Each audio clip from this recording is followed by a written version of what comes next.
번째 강의해 주실 분은 뭐 여러분들이 좀 대부분 다 알고 계시겠지만은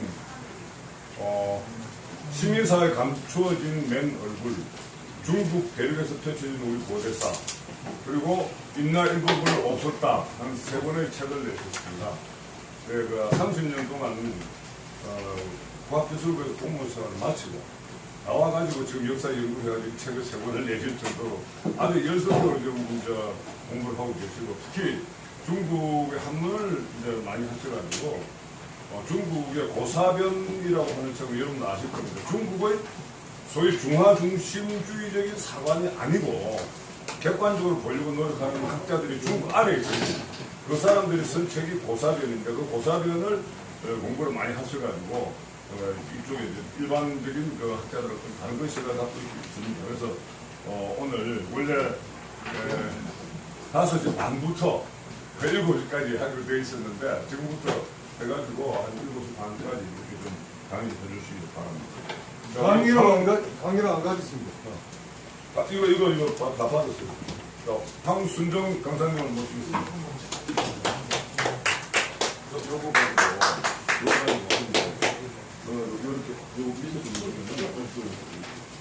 강의로. 강의로. 한사군이라는 말은 다행히 지금 고등학교 교과서에서는 없어졌어요. 그래서 굉장히 다행인데도 지금 성호정이나 그 외국 철학자들은 그 교과서에 한사군이라는 말이 없어졌다는 것을 아주 분하게 여기고 그렇게 합니다. 그러면 한사군이 왜 이 용어가 말이 안 되느냐를 우리가 우선 알아야 됩니다. 한사군은 우리나라 이제 북반부를 중국의 한나라가 길게는 한 400년 그렇게 다스렸다는 것이고, 또 임나 일본부 설은 한반도의 남부 가야 지역을 일본이 4세기부터 6세기까지 200년이나 또 우리를 식민 지배했다는 그런 이론입니다. 그러니까 이제 그 여러 가지 다른 것이 있지만은 그 일본의 그 식민사학자들이 그 조선 전국기 시절에 조선사 편서를 통해서 조선사를 37권을 대대적으로 만드는데, 그것이 전부 이제 우리는 역사가 그러니까 중국이나 일본의 식민 지배로부터 시작한 민족이다. 그래서 이제 그런 부분을 타율성이라고 이제 말을 붙였어요. 그 사람들이. 타율. 우리가 자율이 아니라 남들이 지배해서 해줬다. 네, 그렇게 되는데, 자, 이 한사군이라는 말이 왜 부당하냐 하면은, 한사군이라는 걸 이제 말씀을 드리면은, 위만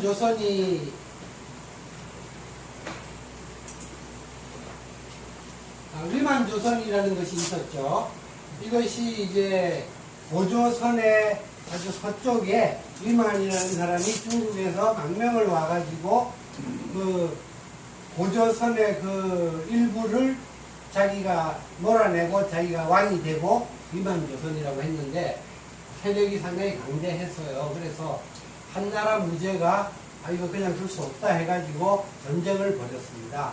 그렇게 해서 결국은 이제 전쟁에 한나라 군대가 이긴 게 하나도 없어요.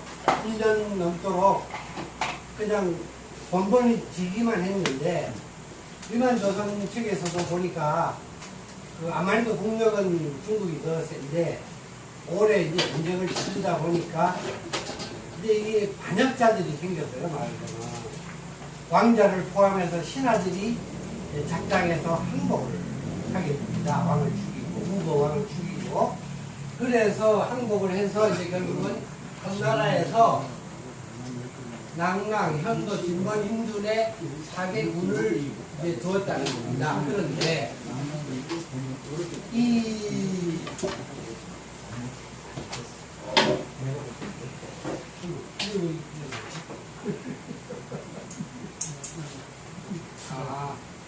처음에 내가 토론에 써놔서 그래서 이 한사군은 뭐 말도 부당한데 조금 이따 설명드리고요. 그 위치 특히 죄송합니다. 중간에 나오네. 그 위치가 지금 평양 쪽이라 그러지 않습니까? 이것도 말도 안 되는 것이고요. 그 지금 제가 이제 제 견해로는 지금 그 베이징으로부터 텐진이 그 발해의 서안에 있지 않습니까? 텐진을 주위 둘러싸고 왕량이 있다고 저기 보고 있어요. 그 다음에 이 또 한사본이라는 걸 왜 그렇게 또 중요시하느냐 하면은 아까 이제 우리가 타율적인 지배를 받았는데 중국의 그 선진 문화가 비로소 그때 이제 들어와서 우리가 미개한 살길을 벗어났다. 이건 이제 말이 안 되는 건데 그런 이론적 근거가 없어요. 없는데 일본 사람들이 뭐냐면 근래에 그 지난 세기에 자기들이 조선을 지배하면서 말하자면은 그 식민지 근대화론 이런 걸 펴는 거를 이제 한나라 때도 이제 그랬다 하는 것이고요. 자, 임날 눌리지 마세요. 내가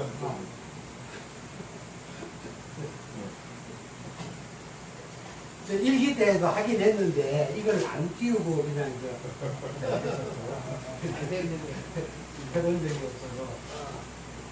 그래서 임나 일본이라는 건 아까 말씀드린 대로 200년 동안 또 일본이 다스렸다는 건데 그건 뭐냐면 그 임나라는 나라가 일본 서기에 나오는데 그것이 가야라는 겁니다.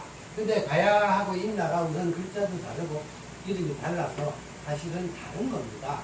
그걸 일본 놈들이 어거지로 임나를 일본 서기에 나오는 임나를 가야라 해가지고 한반도를 다스렸다 이렇게 이제 하는 것이고요.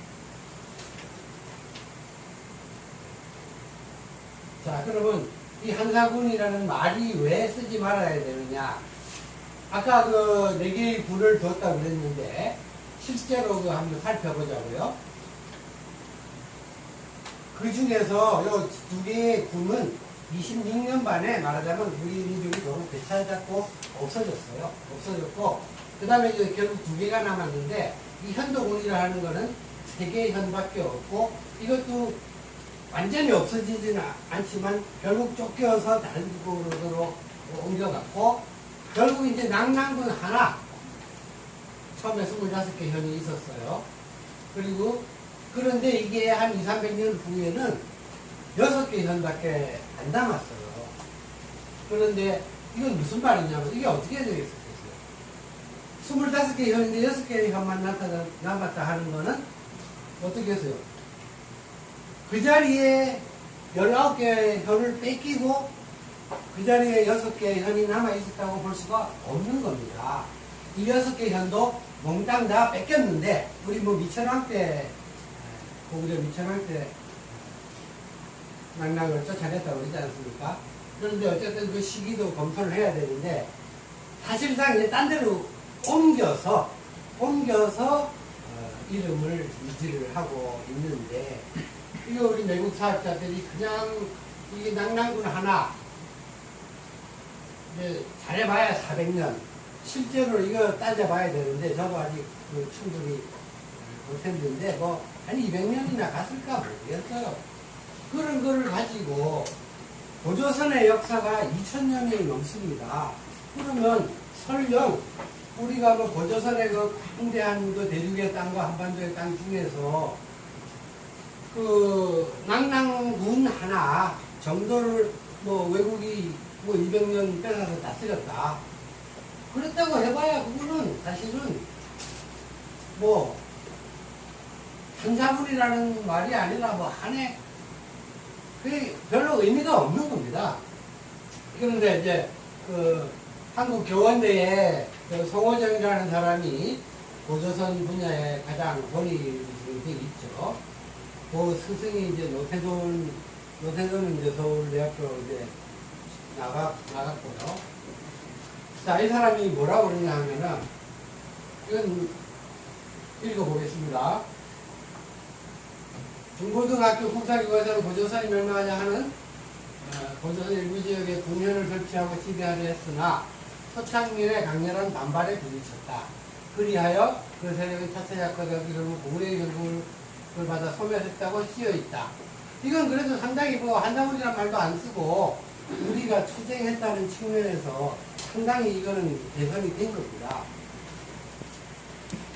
그래서 이게 지금 뭐라고 그러냐 하면 정호정이는 한자군이 구체적으로 설치된 사실조차 없는 것으로 오해할 수 있도록 묘하게 서술하고 있다. 한자군에 대한 서술 분량도 점차 줄어 급기야 사군의 명칭마저 사라졌다. 아까 보셨듯이 그 한자군이라는 명칭이 한 2군이는도 모르겠어요. 2군은 26년 만에 없어졌어요. 그런데도 이 사람들은 계속 사군의 한사군이라고 쓰고 있습니다. 이처럼 교과서에서 고조선을 멸망한 뒤에 한사군과 대동강 유역의 중심을 둔, 이것도 말도 안 되는 겁니다. 나중에 설명드릴게요. 낙랑군의 제거 성격을 제대로 뜯어서 있다. 교과서의 서술은 한 군현의 설치와 식민 지배라는 측면보다는 한민족의 반발과 축출 분위기 쪽에 그 초점을 두고 있다. 이게 딱 외국사학자의 그 생각이 그대로 드러나죠. 설사 우리가 예를 들면 일제 36년 동안 방금 지배를 받았다 하더라도 우리가 그 후손들한테 알리고 배워야 할 것은 우리가 독립운동을 어떻게 했으며 뭐 그런 거를 가르쳐야 되는데 그 지배했다는 그거를 강조해야 된다는 거죠. 400년 이상 한반도 서북지방에 존재한 낙랑군의 존재를, 그러니까 여기서도 낙랑군 하나밖에 말을 못하는 거예요. 그 하나를 가지고 나머지도 400년 모르는 사람들은 그렇게 생각할 거 아닙니까? 교과서에서 빼거나 지도에 표기하지 않는 것은 고대의 식민 경험을 현대의 식민지 경험, 현대의 식민지 경험 일제 강점지배죠. 과 동일시하여 그 사실을 은폐하려는 식의 발상이다. 이것이야말로 또 다른 열등의식의 표출이 아닐까? 그렇죠. 뭐 우리는 뭐 열등의식으로 똘똘 뭉쳤는지 모르죠. 왜 그렇게 됐을까요? 이런 사람들이 우리를 초등학교 때부터 중고등학교 때 공서리를 가르쳤기 때문에 우리가 역전인이 열등의식을 가지게 그렇게 만들어 놨는데 그거를 우리가 이제 좀 요새 다들 공부하는 사람들도 알고 뭐 인터넷으로 뭐 원서도 다 볼 수 있고 하다 보니까 이제 깼단 말이에요.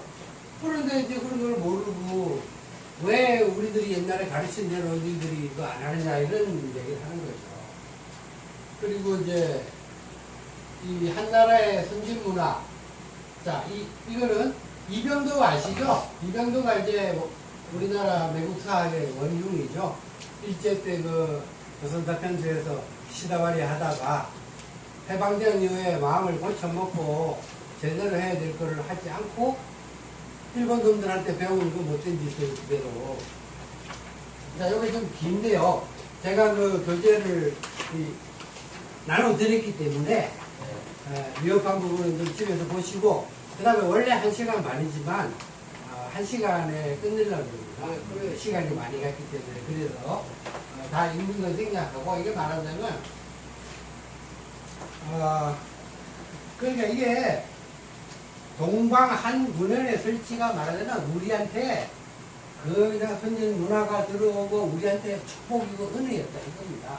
그래서 그 낙랑군이 있던 평양은 옛날에 그 고대의 알렉산드리아처럼 그냥 화려와 문명을 극했다.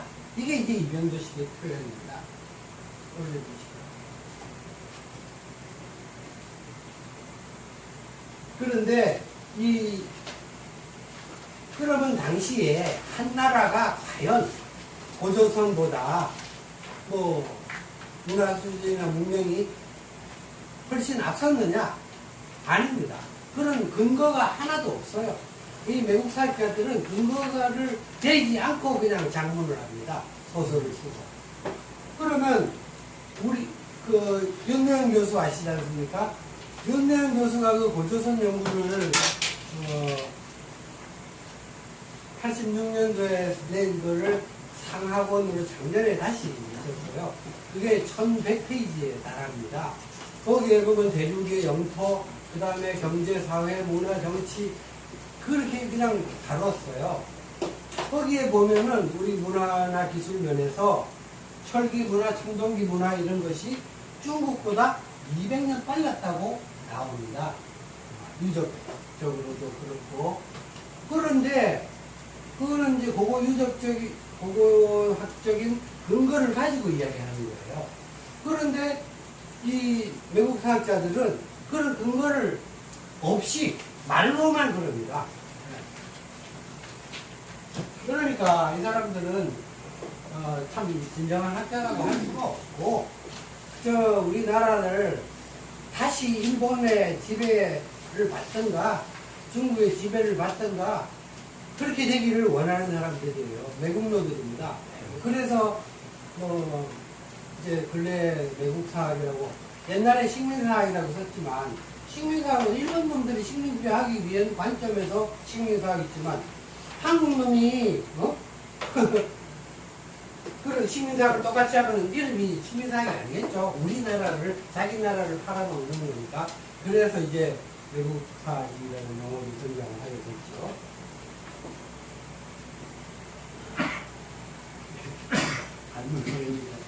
겁이 나서. 그래서 뭐 당시 해동의 소중국, 그냥 옛날 고려 조선 이후로 우리는 이걸로 그냥 만족했죠. 그때는 역사가 찌그러들어가지고 안도의 역사로 중국을 섬기다 보니까 그냥 해동의 소중국이라고 뭐 이런 거만 만족하고 살았는데, 이런 말들을 계속 떠드는 겁니다. 자, 다음에는 그 낭랑군의 위치를 한번 보기로 할게요. 자, 낭랑이 그 평안도에 있었다 하는 것이 왜 잘못된 것이냐 한번 보자고요. 그러면 아까 한나라 무제가 위만조선의 땅에다가 설치한 것이 낭랑군입니다. 그런데 그 위만조선이 위치가 어떻게 되어 있냐 하면은 그 도읍이 왕엄성이라고 되어 있죠. 왕엄성이라는 것은 이제 한문으로 왕엄성인데 원래는 왕검성. 그러니까 먼 옛날에 단군 왕검께서 터잡았던 단군 왕검의 도읍지가 여러 군데 있었으니까 그 중에 하나가 가장 중국에 가까이 서쪽에 있었던 북경 근처에 있었던 것이 이제 왕검성, 왕엄성인데 중국, 그러니까 이게 우리 기록이 뭐 한단곡이나 일부밖에 남아있지 않기 때문에 할 수 없이 학문적인 방법으로 하려면 이 사기나 이런 서적을 가지고 억울하지만 우리가 그 헛소리하는 걸 밝힐 수밖에 없는 참 안타까운 처지입니다. 그런데 그 왕엄성이 어디라고 그냥 지금 이거는 외국사학에서는 평양이라고 그러는 거죠. 뭐라고 되어 있냐 하면은 그 사기의 조선열전이라고 있어요. 그 조선열전이 그 조선이 고조선을 말하는 것이 아니고 위만조선을 말하는 건데, 그 왕엄성이 요동군 hom덕현 이렇게 있다. 또는 창녕군 hom덕현에 있다고 했어요. 요동은 어딘지 아시죠? 창녀도 요동보다 더 서쪽에 있는 지역, 요서 지역에 있는 데입니다. 거기에 hom덕현이라는 것이 옛날에 왕엄성이었다.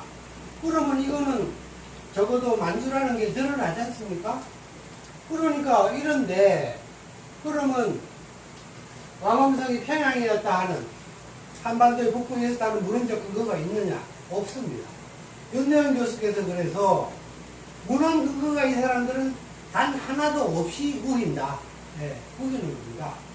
일본 놈들이 뭐 우리 지배할 때, 조선사 만들 때 우리 뭐 의견 물어보고 문헌 근거 가지고 한 것이 아니고 속임수로, 정치적 목적으로 정해놓고 한 거거든요. 안도사관에서 낭낭낭 뭐 이렇게 있나 이거 정해놓고 한 거거든요. 그걸 그대로 납득하고 있는 겁니다.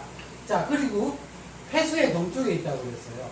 폐수라는 거는 옛날에 그 한나라하고 위만조선하고의 경계였는데, 그 경계를 폐수를 어디라고 합니까? 지금 대성강, 청천강, 압록강 이런 식으로 일본 놈들이나 성호동이나 노태론이나 다 그렇게 이야기를 하거든요.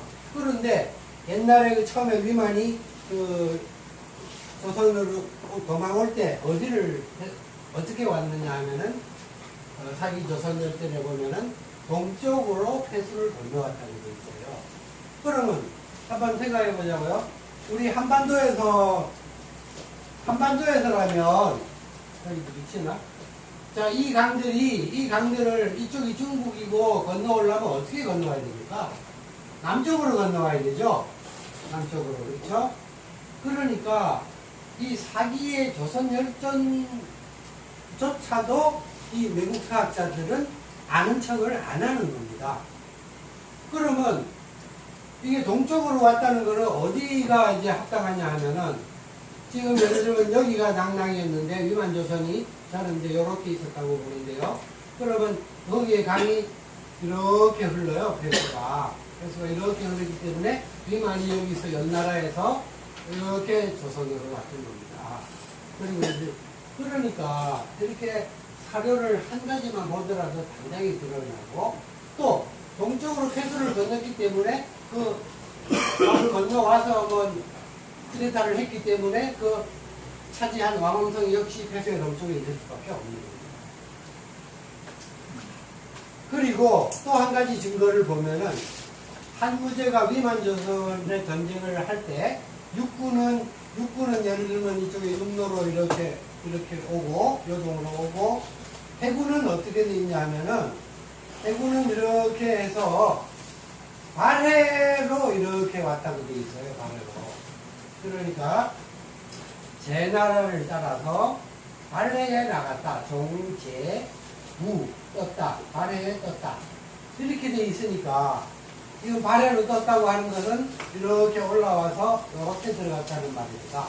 이렇게 들어가서 가장 폐수에 지금 예를 들면 여기에 이제 상륙해서 협공을 한 겁니다.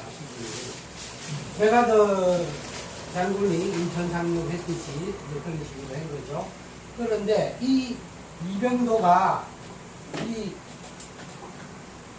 사기 조선열전에 나와 있는 이 구절을 어떻게 했었느냐.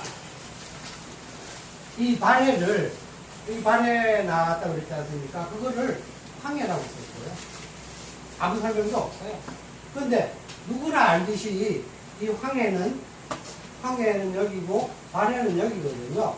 그러면 이병도는 제 나라를 따라 이렇게 한동반도 쪽으로 오다가 이렇게 대동강, 황해를 건너서 대동강으로 왔다는 겁니다. 1차 사료에, 문헌에 그렇게 되어 있지 않아요. 그러니까 이게 다 사기를 치고 있는 거죠.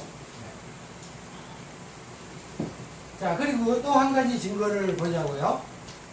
이것도 참 재밌습니다. 이거는 고조선 당시가 아니고, 위만조선 당시가 아니고, 백제 건국 당시입니다. 그 삼국 사기를 보면은 온조 대왕이 폐수 대수를 건너서 하남 유대성에 도움했다고 되어 있어요. 그러면 이병도는 뭐라 그러냐? 아까 그 폐수가 한반도 강이 아니라고 그랬죠? 그러니까 이 폐수 대수 둘 다 중국에 있던 강입니다. 그래서 폐수 대수를 건넜다 하는 거는 고구려가 이쪽에 있었는데 거기서 이 폐수를 건너고 그 바로 밑에 대수를 건너서 하남 위례성에 이렇게 왔던 겁니다. 이거를 명확하게 제가 말씀드리는 것은 시간이 없기 때문에 생략하고 오늘 말씀드리는데, 자, 이거를 이병도가 뭐라고 말하느냐? 자, 이병도는 이 폐수가 청천강이라 해야 되죠. 그리고 대수는 뭐냐? 청천강 밑에 뭐 대동강도 아니고 예성강이 됩니다. 예성강. 그런데 온조 대왕이 폐수 대수를 건넜다고 설명을 해야 되는데 청천강, 뭐 예성강을 건넜다고 하지 않고 황해도 평안도 양길로 한강유역으로 왔다. 이렇게 설명을 합니다. 그런데 이것이 말이 되겠습니까? 말이 안 됩니다. 왜 그러냐? 만약에 이병도의 주장대로 만약에 이 강들이 이 폐수대수라면은 그 폐수대수가 원래 그 낙랑군에 있는 강이에요. 그러면 낙랑군은 한나라에서 다 차지했어요. 이렇게 다 차지하고 있으니까 온조가 뭐 이 졸본이 뭐 압록강 바로 위에 있다고 그랬잖아요. 주몽이 밑에서 있다가 거기서 이렇게 이제 내려왔다는 건데 어떻게 됩니까? 폐수대수를 건너려면은 한나라 지역을 지나와야 되죠. 불가능하죠. 네. 그 원조 소선호 일행이 적어도 뭐 수백 명 되지 않았을까요? 나라를 세우러 가는 판에.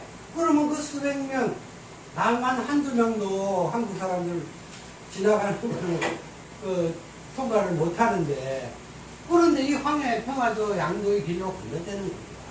그러니까 패수대수라고 말을 못하고 낙랑 지역으로 지나왔다 말을 못하고 황해도 평안도 자기가 그 낙랑군이라 해놓고 그걸로 지나왔다고 우기는 겁니다. 그러니까 모순이죠. 네, 있을 수 없는 겁니다. 그렇게 해서 뭐 한강 유해라는데 그렇지 않고 패수대수 건너서 패수대수를 이렇게 건너서 백제가 여기 있었는데 이 낙랑이 텐진이 있었거든요. 그 낙랑의 서쪽에 백제가 있었어요. 삼국사기를 보면은 처음에 원조대왕 때부터 7대, 8대, 고유왕, 분서왕 때까지 그 낙랑이 백제의 동쪽에 있기 때문에 낙랑이 우리나라의 동쪽에 있어서 늘 편할 날이 없다. 그리고 동쪽에 있는 낙랑을 습격하려니까 낙랑의 서쪽을 공격을 하게 됩니다. 그런 기사가 삼국사기에 나옵니다. 그런데 만약에 이게 한반도의 상황이라고 한번 해보세요. 그러면 만약에 예선강을 건너서 한강유역이 백제였다. 그러면 여기서 낙랑을 치려면 어떻게 해야 됩니까? 낙랑을 치려면 북쪽으로 가야죠. 북쪽으로 가야 되지 않습니까? 한반도에서는. 또 더구나 그 나중에 3세기 때는 대방도 있었어요. 대방을 지나야 낙랑을 갈 수 있는데 삼국사기에 보면 대방을 안 거치고 낙랑을 바로 쳤다고 되어 있어요. 그러니까 이게 한반도에 이거 넣어놓고는 색채 이 짝이 맞지 않는 겁니다. 저희가 그 왜 그림 조각 맞추는 그 퍼즐 있잖아요. 그 퍼즐은 이거 비슷비슷하면서 대충 맞춘다고 이게 맞춰 들어가는 이거 제대로 맞춰야 짝이 돼서 완성이 되는데 한반도에서는 처음부터 아주 맞출 짝이 있지를 않은 거예요. 그러니까 이게 지금 베이징이나 텐진 그쪽으로 가면 그래서 윤여영 교수께서 그 뭐 이 난하를 해가지고 이게 다 고조선 땅에서 그러잖아요. 그리고 위만조선은 이 고조선의 당군을 물리치고 한 것이 아니라 고조선의 변방의 요 조그만 땅을 위만이 차지했던 거예요. 그 고조선은 워낙 강대한 나라이기 때문에 수십 개의 그 제후국, 거수국이 있었거든요. 위만조선도 그런 것 중에 이제 하나입니다. 그런데도 우리 힘의사 영국사학에서는 기자가 조선을 먹고 그 다음에 또 그거를 위만이 다 먹어서 고조선은 없었다. 그러니까 고조선에 대해서는 연구를 안 합니다. 아까 그 윤혜원 교수가 1100쪽을 고조선 연구를 했는데 이병도가 고대사 연구라는 책에서 고조선에 대해서 19페이지 연구를 했어요. 그게 답니다. 19페이지 연구하면서 고조선의 문화나 예술이나 무슨 아무것도 연구를 안 해놓고는 한나라의 선진 문화만 강조합니다. 뭐 근거가 하나도 없어요. 그리고 그 19쪽이나마 연구해놓은 게 뭐냐? 당군이 신화라는 거. 그 다음에 도읍을 아사달에 도읍했다고 이거 나오지 않습니까? 그것이 평양이었다 하는 거. 그 다음에 뭐 8조에 뭐 법이 있었다 하는 그 세 가지밖에 그걸로 그냥 고조선 연구 다 했다고 하고 안 가르치는 거죠. 그러니까 한마디로 이 일본 놈들이 가장 싫어했던 것이 고조선은 없었다. 왜? 고조선을 제대로 인정하면은 우리 역사가 일본보다 1600년이나 다릅니다. 그러니 우리가 옛날부터 외놈들을 우습게 보고 했는데, 이제, 20세기에, 19세기에 들어와서 다스리려니까. 그러니까 고조선은 없었다. 2000년 없었다. 근데 그래야 이제 너희들은 열등하고 이렇게 이제 한 거를, 이게 해방된 지 70년이 되도록 이러고 있으니, 그 이병도 한 사람의 그 못된 그 위력이 얼마나 참 대단한 건지 새삼 느끼게 됩니다. 좀 빨리 해야 될 것 같습니다. 그래서 이 이병도 뭐 송호전 해가지고 다 전부 엉터리인데, 아니 사람들이 요새는 젊은 신출내기 박사들, 박사 과정에 있는 애들을 동원해가지고 역사 비평이라는 이제 봄호 여름호에 6명이나 등장을 시켜가지고 뭐 아까 저 낭낭평양설이 틀렸다고 그랬잖아요. 그러면서 이게 맞다고 그러면서 우리 나 같은 사람이 사입이라는 겁니다. 그러니까 제가 그래서 오늘 사입이가 아니다, 너희들이 사기꾼이다 하는 것을 오늘 말씀을 드리고자 합니다. 그리고 중국 주석가들이 낭낭평양설을 말했다고 썼어요. 아까 중국 주석가 왕엄성 뭐라고 돼 있었습니까? 요동에 있고 뭐 저거 있었지 않습니까? 그 주석가들이 다 사기를 주석하는 거예요. 요동에 있다고 그랬죠. 어디 낭낭이 평양에 있다고. 그러니까 이게 얘들은 거짓말 하는 것부터 배웁니다. 애들이 제대로 된 박사고 앞으로 싹수가 있는 애들이라면 성호정이 이런 것부터 먼저 비판해야 되는데, 평생 그걸로 뭐 비싸게 비싼 돈 들여서 박사 했으니까 그걸 평생 먹고 살겠다는 겁니다. 이 사람들이 70년 동안 하다 보니까 정치계, 언론계 전부 다 장악해가지고,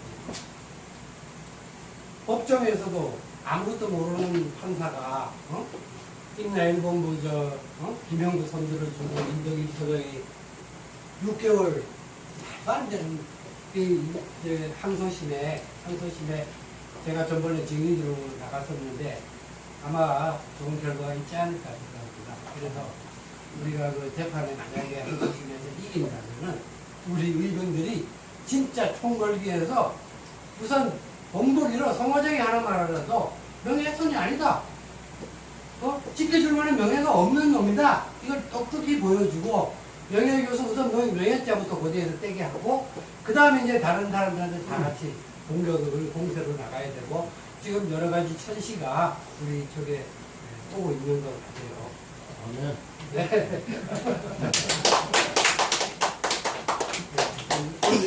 올리죠.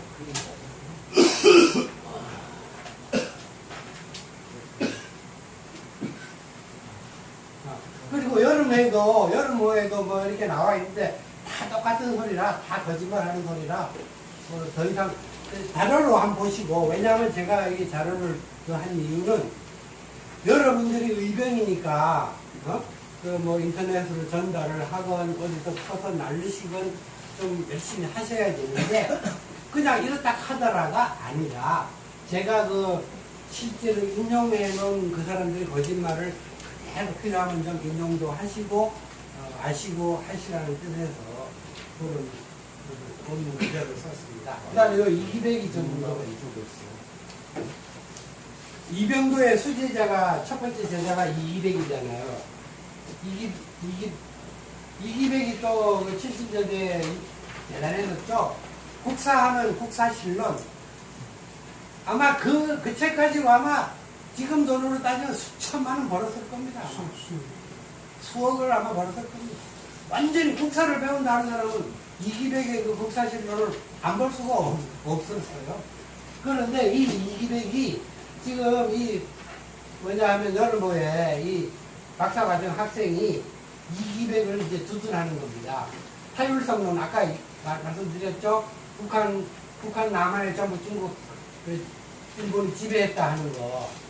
그런데 이 이기백이 말하자면 식민사관을 깨끗하게 정리했다, 이러는 거예요.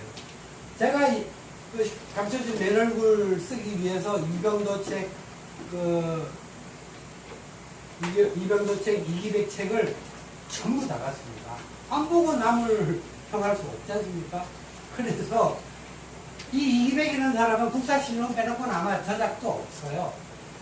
맨 이 잡지나 신문에 왜 글 써가지고 그것도 돈 엄청 받았나 봐요. 그러니까 맨 그 논문도 아니고 무슨 이상한 뭐 일반인들 상대로 그런 뭐 평론이라 할까? 뭐 그런 비슷한 글만 써가지고 그냥 돈 챙긴 사람인데, 내가 보니까 이 사람이 글을 딱 2번 썼어요. 그러니까 아까 그 타율성론 중에서 뭐 낭낭 위치 이런 거는 우리 역사의 강역이니 뭐 이런 거는 아예 언급도 안 하고, 일본 놈들이 그 평양 우리 한국 사람은 반도라서 뭐 이런 이야기 있지 않습니까? 그거를 2번 딱 비판하는 게밖에 없어요. 그 쪽수로 치면 그 논문도 안 해요 또. 일반 대중용 책이지. 두 글 합해봐야 한 30쪽이나 될까? 그거 가지고 식민사학을 청산했다고 하는 겁니다. 그런데 이 후학들이 박사과정 학생이면 이기백이 정말로 식민사학을 청산했는지, 우리 스승이 뭘 했는지, 이거 스승이라는 건 완전히 그림자도 못 밟는 그런 시대입니다. 아직.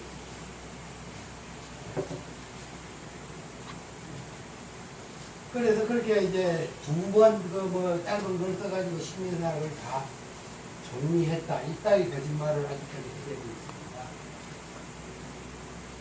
자, 그래서 여름모에는 또 젊은 친구가 한사분 나라 유역에 있었을까? 이건 이제 윤내영 교수의 설을 이제 비판한답시고 하는데, 자, 이 사람들 하는 게 있다고 이기백이를 이제 자기가 좀 자신이 없으니까 이기백의 권위를 내세우는데 뭐라고 말하느냐? 넓은 국토를 개척하여 군사적 강대국이 되어야만 위대한 국가가 된다는 낡은 역사관에서 벗어나야 한다.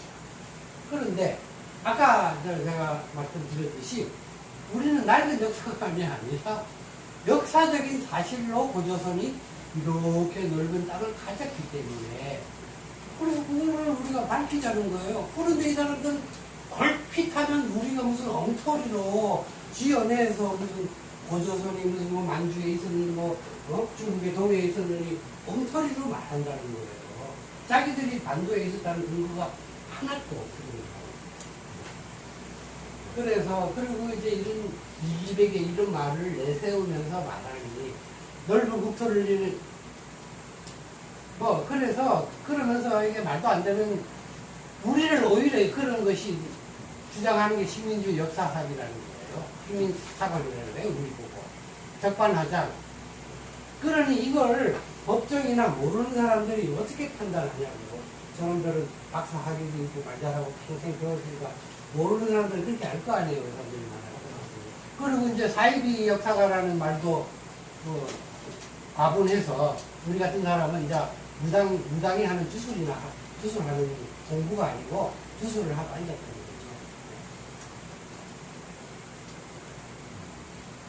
자, 아까 윤영 교수님 말씀드렸어요. 자, 그러면 이제 고조선의 위치를 한번 알아보자고요. 그 고조선의 위치는 중국 책을 딱 산해경이라는 책만 들춰봐도, 아까 사기조선일전에 위만조선, 나중에 고조선의 일부가 위만조선이 됐으니까 위만조선의 위치가 나오지만, 산해경에 보면 바로 조선이 등장합니다. 2군데 나와 있어요. 뭐라고 되어 있냐? 동해의 안쪽, 북해의 가장자리에 조선이라는 나라가 있다. 자, 어딥니까? 동해라는 거는 중국의 동해면 여기죠. 중국의 동해는 여기입니다. 북해라는 거는 이 발해를 말하는 겁니다. 그러니까 동해의 안쪽, 말하자면 산동, 강서, 안위 이런 성들하고 북해의 가장자리, 북해 발해의 이 삼면의 가장자리, 그러니까 요서, 요동, 하북성 포함해서 이렇게가 다 조선이라는 겁니다. 아까 윤영 교수께서는 이렇게 보셨지만 저는 이 산해경만 기록만 봐도 이렇게 조선이 있었습니다. 그런데 송호정이 뭐라고 했냐 하면은, 송호정이가 요걸 제대로 해석했어요. 이런 식으로 해석을 했다. 구체적으로 말하면 동해, 중국 동해 북부의 한쪽 가에 있다는 뜻으로도 볼 수 있다. 요걸 이제 제대로 해석한 겁니다. 그런데 결론을 뭐라고 내느냐? 이 산해경의 이 기사가 대략적인 상황을 이해할 수 있을 뿐, 고조선의 본래 위치를 조르는 자료로는 부적합하다. 산해경의 이 자료를 나는 쓰지 않겠다. 왜? 대략적이라는 겁니다. 말하자면 대략적인데, 암만 대략적이라 하더라도 모든 역사서가 우리가 원하는 것처럼 100% 이잘고잘 말하는 책이 어디 있습니까? 어느 책은 고조선에 가서 이런 부분을 말했고 어떤 책은 폐수에 관해서 말하고 이런 걸 주워 모으러와서 해석하는 게 역사학자들의 할 일 아니겠습니까? 암만 개략적이라고 하더라도 중국의 동해 안쪽이라 했는데 이걸 왜 안 씁니까? 못 쓰겠습니까? 이쪽이 아니니까, 반도의 평양이 아니니까 나는 쓰기 싫다. 그것이죠. 참, 그러니까 이게 뭐 여러분들도 많이 공부를 하신 분들도 계시리라 생각을 하지만 어쨌든 정말로 이 사람들이 우리가 설마 저도 사실은 뭐 이 책 쓰기 전까지 저도 한 5, 6년 공부할 때만 해도 설마 한국 사람이 그렇게까지야 뭔가는 그래도 사료에 꼬투리가 있어서 하지 않았을까? 전혀 없더라고요. 그러니까 이제 이 사람들은 사료가 틀렸다, 없다, 부정하는 것 뿐이고 낭낭도 유물만 가지고 맨날 얘기하죠.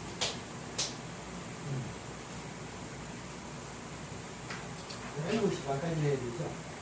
자, 그 다음에 또 한 가지가 있어요. 한해경에 열량의 동쪽, 열량이라는, 그리고 바다의 북쪽. 바다의 북쪽이니까 어디겠습니까? 바다는 뭐 황해 바다로 볼 수도 있고 바다도 볼 수가 있는데 바다의 북쪽이라면 대충 이렇게 볼 수가 있는 거죠.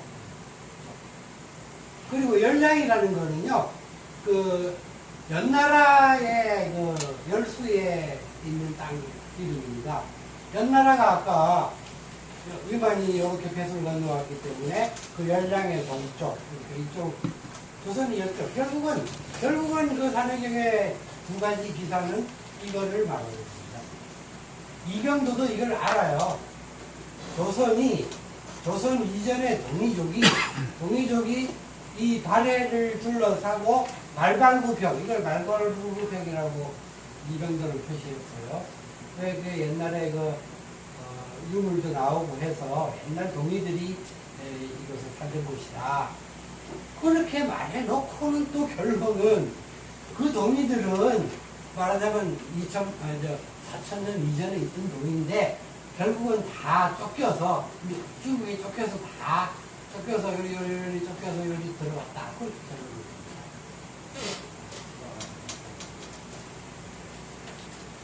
자, 서양수 이건 넘어가기로 하고요. 그 다음에 고조선의 건국. 이 사람들이 제일 그거 하는 게 고조선을 신화라고, 당군을 신화라고 해서 고조선을 부정하지 않습니까? 그리고 뭐 청동기 시대 어쩌고 해서 하면서 잘해봐야 서기전 10세기. 그리고 송호정이 같은 친구는 문헌에 나오는 게 뭐 관자나 이런 데에 춘추시대, 서기전 7, 8세기에 나오니까 뭐 잘해봤자 고조선이라는 게 잠깐 있었더라도 비원전 서기전 7세기에 있었다. 그러나 실제로 그렇지 않고 보자고. 한국유사에 나와 있어요. 한국유사에 이거는 뭐 정사가 아니라고도 하지만 정사와 야사와 구별이 없어요.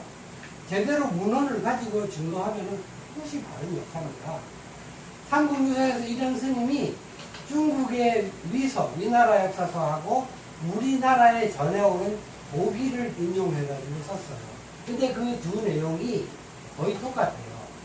2000여 년 전에 당군왕검이 아사달에 도하고 조선이라 했는데 요 임금과 같은 시기다. 요는 누구냐?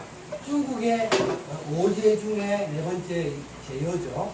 그때가 바로 24세기입니다.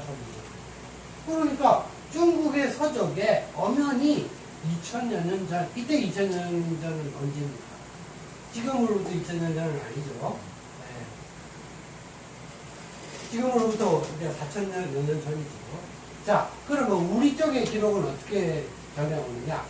화둥이 이에 사람으로 변해 웅녀와 결혼하여 아들을 낳으니 단군왕검이라 불렀다. 요 임금이 즉위한 50년 경인년에 평양에 도읍하고 청조선이라 쓰였다. 완전히 이 내용이 일치하지 않습니까?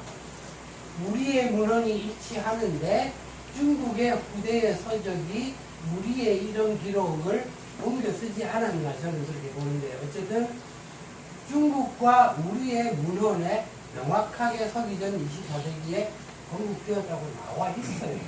그런데 이런 거는 몰라라 하면서 청동기 시대 운운하면서 그런데 중국은 청동기가 언제라고 봅니까?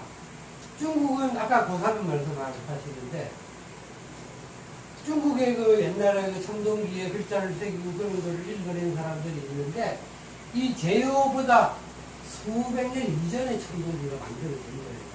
그러면 우리는 왜 중국보다 2000년이나 늦게 청동기가 시작돼야 되는지 바로 인접한 나라예요. 옛날에는 더 뭐 국경을 엄하게 하지 않고 높은 경제나 높은 우물이 다 그냥 자연스럽게 흐르니까 그래도 실제로는 윤여인 교수가 밝힌 것처럼 우리의 청동기가 300년이 빨랐다. 그만큼 중국 놈들이 별 볼 일 없었던 놈들인데 그거는 거꾸로 그러자 이병도의 말을 한번 보죠. 고조선의 개국을 요임금의 시대에 구한 이유가 무엇이냐. 이거 본래, 비판, 오증 이런 것을 할 만한 필요도 없는 말하자면 거리가 학문적으로 내가 논할 만한 거리도 안 된다. 이렇게 그냥 말로만 하는 거예요. 말로만. 학문이 근거와 논리로 말해야 되는데 말로 이러는 겁니다. 아니 중국의 역사서가 우리의 역사서에 요임금 때 됐다고 돼 있는데 소위가 뭐 이유가 무엇이라니. 이게 무슨 소설책입니까? 자기가 소설을 쓰는 거죠. 영상을 보는 거죠. 참 개같은 놈들입니다. 한마디로. 정말 이제 심정적으로 하면 참 뭔가 참 욕설을 다 하고 싶지만 강사로서는 좀 점잖게 말하다 보면 열불이 납니다.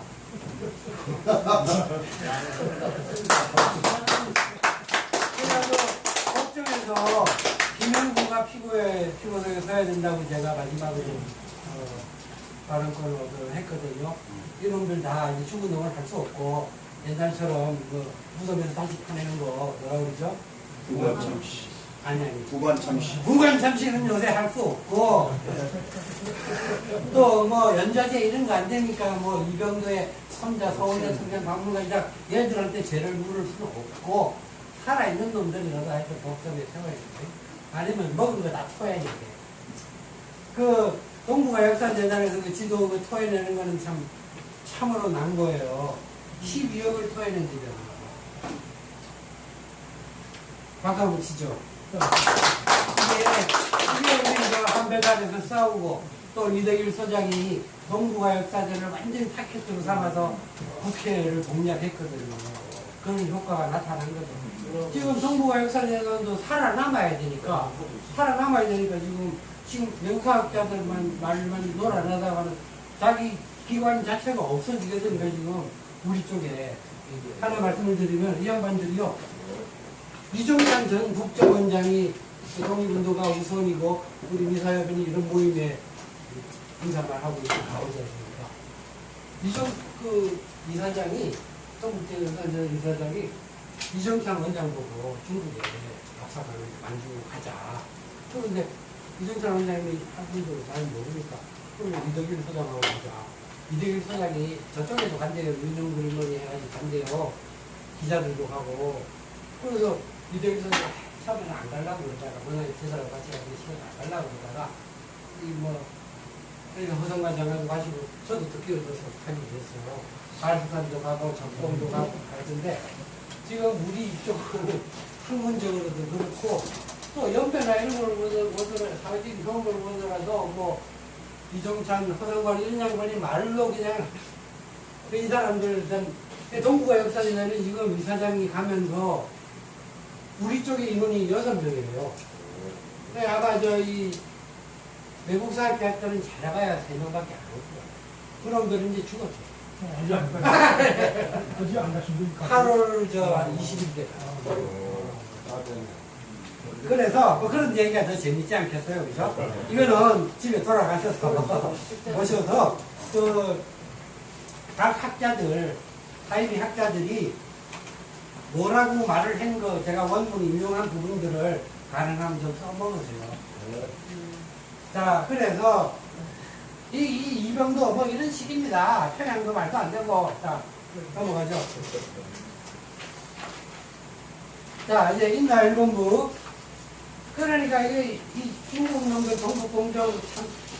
그러니까 이게 이 동북공정의 중국 첩자들이고, 인나 일본부 보면은 일본의 첩자, 극우파들이고, 이 학자들이요. 이러니 이놈의 나라가 안 망하고 다시 중국이나 일본의 지배를 다시 안 받고 아직 70년 이렇게 있는 게 참 어떻게 보면은 꿈과 같습니다. 꿈과 같습니다.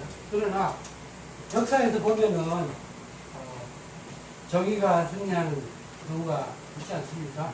그렇게 우리 위병들이 힘을 합하면 그런 결과가 오지 않을까 싶습니다. 자, 인도 일반부는 잘 모르실 거예요. 모르는데, 자, 일본 서기에 보면은 일본 서기에 이상하게 자기 나라 이야기보다 신라, 백제, 고구려, 그 다음에 또 임나. 그런데 한반도에 신라, 백제, 고구려, 가야가 있었지 않습니까? 그러니까 일본 서기에 요 세 나라 이름이 나오다 보니까 이 임나를 가야라 이렇게 해버린 겁니다. 그런데 한번 생각해 보세요. 일본 서기라는 책에 기록을 했다 하는 것은 이 나라들이 한반도의 나라일 수가 없는 겁니다. 일본 역사책에 왜 한반도의 신라, 백제, 고구려가 그렇게 많이 등장하겠습니까? 분국설이라는 게 있어요. 우리 조상들이 옛날부터 외열도에 건너가서 백제 왕족이 되고 한수 지도하고 하다 보니까 지금 예를 들면 규슈라든지 대마도 스시마에다가 분국을 세운 거예요. 분국을 세웠는데 그래서 이 학자들 중에 윤여영 교수, 그 다음에 윤여영 교수보다 이 한일 관계는 정말로 타협을 불허하는 고대의 최재석 교수라는 분이 계세요. 구성이죠. 그 다음에 문정창 씨 아시잖아요. 문정창 씨. 그 다음에 이 사람들이 대마도라고 시작을 했어요. 이 나라들 이름이 한반도의 나라들이 아니고 대마도다. 그리고 북한에서는 또 두 사람이 연구를 한 사람이 있는데 분국설을 말했어요. 그 사람들은 대마도가 아니고 규슈다. 대마도는 너무 작잖아요. 대마도보다는 좀 더 규슈다. 이렇게 그래서 설은 좀 달라도 일본 열도에 있었다 하는 훌륭한 학자들이 있는 거예요. 그런데 지금 학계의 외국 과학자들은 그 숫자가 엄청나죠, 그죠? 그 사람들은 전부 가야가 임나라는 겁니다. 한반도라는 겁니다. 이 임나도 가야고, 그러다 보면은 이 세 나라도 한반도의 나라를 말한다는 겁니다. 이거는 그 유명한 일본 식민사학자들이 한반도 남부를 지배했다고 우기면서 엉터리로 해놓은 서를 이 고조선이나 한사국 문제나 마찬가지로 이 부분도 그 대표 주자가 이제 그 김형준 놈이고 김태시 공익대 교수도 뭐 이미스 뭐에 전부 다 똑같습니다. 그거는 하나의 교리예요, 말하자면. 교리로 그냥 내려옵니다. 자, 그러면 왜 그것이 일본 열도에 있던 것이냐?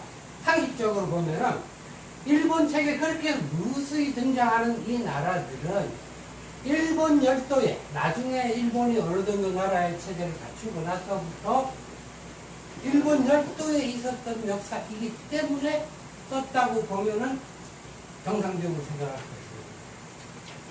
그런데 이런 이름들 나오는 것 때문에 가야라고 하는데, 자, 그러면 이 임나가 과연 가야이냐? 그걸 한번 보자고요. 자, 이 가야는 삼국사기에 신라와 계속 싸우다가 몇백 년 진흥왕 때 완전히 망하죠. 고풍왕 때 망하고 진흥왕 때 반란하다가 다시 망하고. 이 임나는 삼국사기 임나라는 글자 자체가 나오질 않아요. 그리고 일본 서기에만 임나가 나오고 일본 서기에는 또 가야라는 말은 또 없어요. 가라까지는 나오게 돼요. 그러니까 이 원칙적으로는 보면은 다른 걸로 봐야 원칙입니다. 그래서 그 삼국사기와 이제 일본 서기를 비교해 보면은 두 나라가, 이 두 나라가 건국 시기도 다르고 멸망 시기, 그 왕들의 이름도 다를 수밖에 없죠. 그러니까 이 임나의 왕들의 이름은요, 일본식입니다, 일본식. 그, 가야는 왕들이 임수로 왕의 우승 김씨지 않습니까? 일본석에 나오는 임나 왕들은 이름이 일본식이에요, 일본 이름이에요. 그거 하나만 봐도 일본 열도에 있었던 걸로 알 수가 있어요. 또, 소속국. 자, 우리 삼국 사기나 삼국 유사를 보면은 가야에 몇 나라가 있었습니까? 6나라가 있었다고 그러죠? 대가야, 소가야, 아라가야, 항상가야, 고령가야 이렇지 않습니까?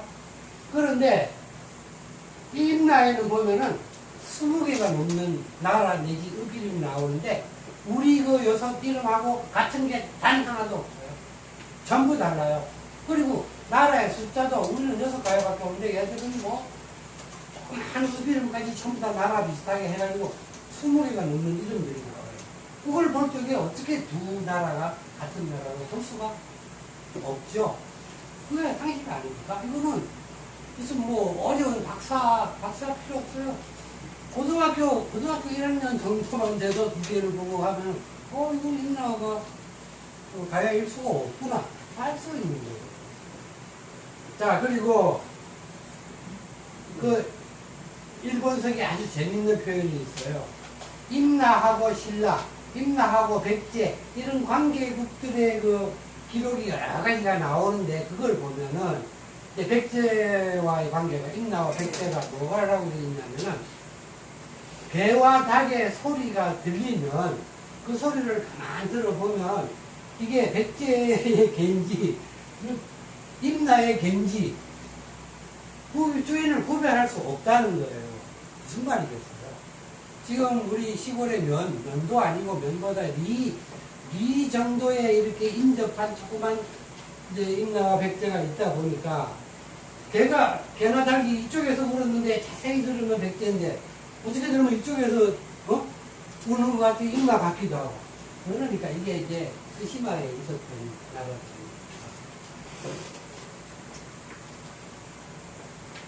그래서 임나 일본부라는 건 뭐냐? 이렇게 임나를 이제 가야라고 조작한 다음에 그 가야 안에다가 다스리기 위해서 일본부, 조선 총독부처럼 조선 통감부처럼 고대의 일본부를 뒀다는 겁니다. 그래서 200년을 다스렸다고 하는데 지금 일본 재밌는 거는 일본 사학자들이 자기들이 패전하고 우리가 이제 해방되고 나니까 굳이 다시 우길 필요가 없잖아요. 그러니까 일본석에 나와 있는 게 200년 임나 일본부라는 말이 나오질 않아요. 그래서 일본 애들도 이제 좀 양식 있는 학자들은 일본이 가야 한반도에 있는 임나를 다스리긴 했는데 10년 다스렸다. 10년. 일본서기를 암만 찾아봐도 그렇게밖에 해석이 안 되니까. 그 다음에 심지어 1년 다스렸다. 이런 그런 놈이 학자입니다. 이거. 일본의 역사학자, 고대사학자들은 이 사람들도 우리 똑같아요. 학자들이 아닙니다. 그런데 그 김영구라는 놈은 참 재밌는 놈이에요. 일본 학자들조차도 임나를 지배한 것이 10년밖에 안 된다고 지금 전부 다 후퇴했어요. 그런데 유일하게 아주 악랄한 그 1949년도 자기들이 패전한 이후인데도 옛날에 우리가 200년 지배했다고 우기는 놈이 스에마스 야스카즈라고 말송보가 한문화가 그런 놈이 있어요. 그런데 일본 놈들조차도 그런데 이제 김형국은 그것이 그러니까 이제 왜가 일본이 다스렸단 말을 못하는 거죠. 그러니까 이 사람은 뭐라고 그러냐면은 일본이 다스린 게 아니라 가야를 백제가 차지해서 다스렸다. 이렇게 이제 바꾼 겁니다. 그러면 그렇게 바꿔서 논리적으로 맞으면 되는데 하나도 맞지가 않아요. 말하자면 이게 임나 일본부에 관해서 그 백제가 다스렸다고 본 사람이 한 사람이 있었어요. 천관우 씨라고 7, 80년대에 좀 하던 분이 있었는데 그 사람이 백제가 다스렸다는 설을 내놨는데 그런데 그 이후로 이제 김영구가 처음 이제 등장을 했는데